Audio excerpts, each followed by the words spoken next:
Hello students, welcome to Namita chemistry classes.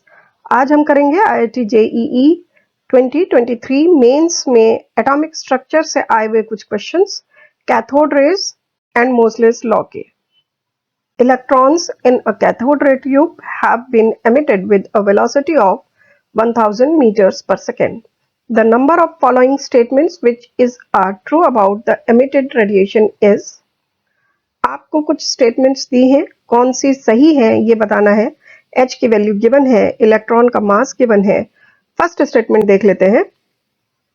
The de Broglie wavelength of the electron emitted is 666.67 nanometers. तो इसके लिए छोटी सी calculation करनी पड़ेगी। वेलोसिटी गिवन है 1000 मीटर्स पर second.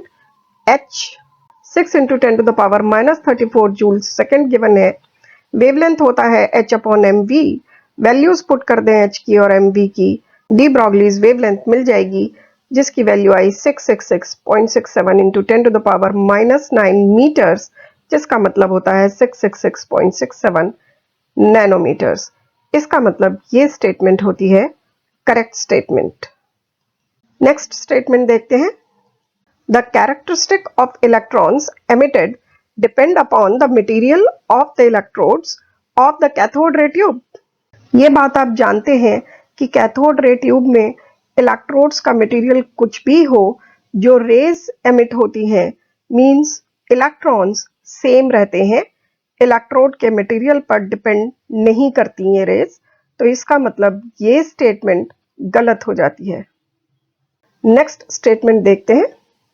The cathode rays start from cathode and move towards anode। ये तो सही स्टेटमेंट है, इसीलिए उनको कैथोड रेज कहते भी हैं, क्योंकि वो कैथोड से स्टार्ट होती हैं। तो ये स्टेटमेंट हुई एक करेक्ट स्टेटमेंट। और अब देखते हैं last statement. The nature of the emitted electrons depend on the nature of the gas present in cathode ray tube। ये बात आप जानते हैं, इलेक्ट्रॉन एक यूनिवर्सल पार्टिकल है, सभी सब्सटेंसेस का इलेक्ट्रॉन सेम होता है, तो कौन सी गैस ली गई है इस बात पर डिपेंड नहीं करता। ये स्टेटमेंट हो जाती है गलत स्टेटमेंट। इसका मतलब अब हमारे पास दो करेक्ट स्टेटमेंट्स हैं, A और C। और आपसे ये पूछा गया था कि जो करेक्ट स्टेटमेंट्स हैं उनका नंबर क्या है। इसका मतलब आंसर इज 2।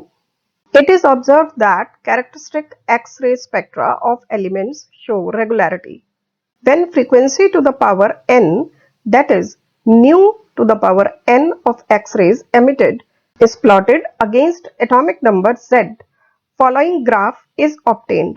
यहाँ पर ग्राफ गिवन है nu to the power n और Z के बीच में जो बनेगा। वैल्यू ऑफ n पूछी गई है, 4 ऑप्शंस हैं, करेक्ट आंसर बताना है।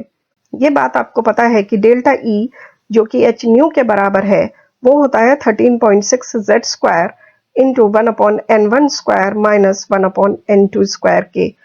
ये एक्सप्रेशन अप्लाई होती है किसी सिंगल इलेक्ट्रॉन सिस्टम पर। तो यहां से आप देख सकते हैं कि nu is directly proportional to Z²। इसका मतलब nu to the power half is directly proportional to Z।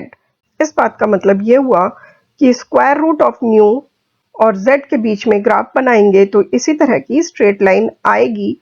और ये एक्सप्रेशन दी गई थी मोसलेस लॉ में भी, इसलिए n की वैल्यू होगी हाफ। करेक्ट आंसर होगा B। नेक्स्ट क्वेश्चन देखते हैं।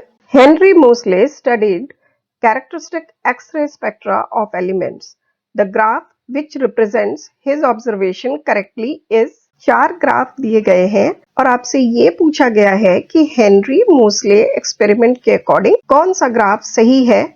यहाँ पर न्यू है frequency of X ray emitted और Z है एटॉमिक नंबर। अभी अभी आपने पिछले क्वेश्चन में किया था कि nu is directly proportional to Z²। इसका मतलब B is your correct answer. Square root of nu और Z के बीच एक स्ट्रेट लाइन ग्राफ बनता है। अगर आपको ठीक से समझ आया है तो प्लीज लाइक करें, शेयर करें। चैनल पर नए हैं तो सब्सक्राइब करें, बेल आइकन हिट करें और देखते रहें Namita chemistry classes. Bye bye.